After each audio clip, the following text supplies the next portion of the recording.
Assalamualaikum warahmatullahi wabarakatuh.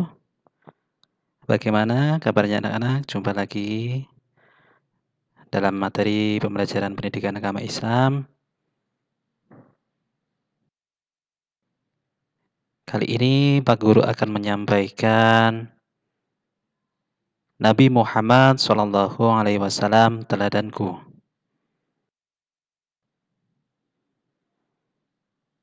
Yang pertama akan Pak Guru sampaikan yaitu adalah tentang sikap jujur Nabi Muhammad SAW. Perlu diketahui anak-anak bahwa Nabi Muhammad itu adalah mempunyai sikap jujur yang patut kita teladani bersama-sama. Nabi Muhammad SAW terkenal jujur dalam setiap perkataan dan perbuatannya. Dengan kejujurannya, beliau mendapat gelar Al-Amin. Apa itu Al-Amin? Al-Amin artinya dapat dipercaya. Beliau dikenal sebagai pedagang yang jujur dan pemimpin yang jujur. Jadi anak-anak, pada waktu kecil itu Nabi Muhammad sudah mulai ikut berdagang bersama pamannya. Nah, bila itu Nabi Muhammad SAW mulai dari saat kecil itu sudah terkenal sebagai pedagang yang jujur. Dan saat besar, saat sudah dewasa, saat sudah menjadi seorang nabi, Nabi Muhammad itu terkenal dengan sebagai pemimpin yang jujur. Nabi Muhammad SAW diangkat menjadi Rasul pada usia 40 tahun. Jadi Nabi Muhammad itu diangkat menjadi Rasul itu pada usia 40 tahun.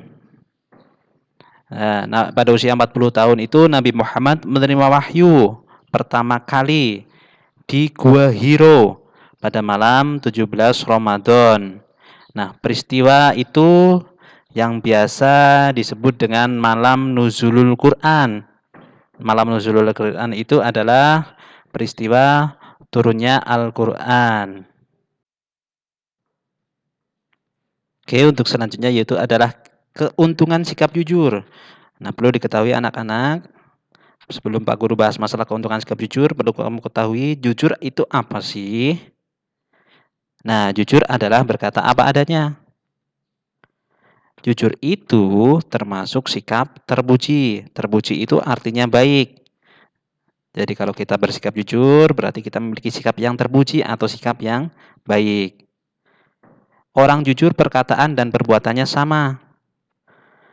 Nah, lawannya jujur itu yaitu adalah bohong atau dusta. Kalau tadi jujur itu termasuk sikap yang terpuji, maka lawannya jujur yaitu bohong atau dusta itu termasuk sikap yang tercela atau tidak baik.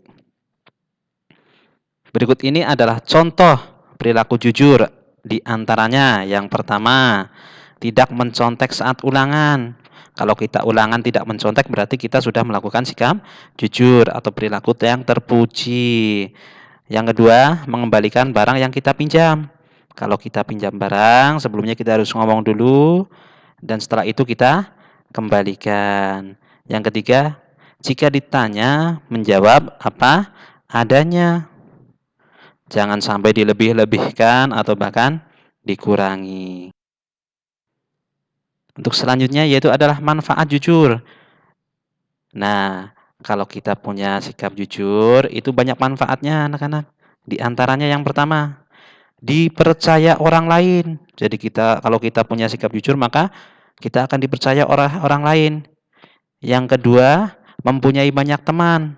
Nah, nanti teman kita akan menjadi banyak. Yang ketiga, disukai orang lain. Yang keempat, hatinya selalu tenang.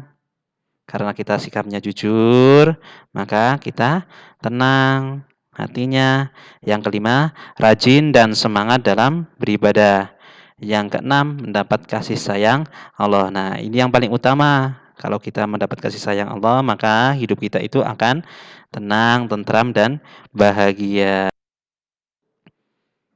Mungkin itu saja anak-anak materi yang Pak Guru sampaikan kali ini. Terima kasih. Assalamualaikum warahmatullahi wabarakatuh.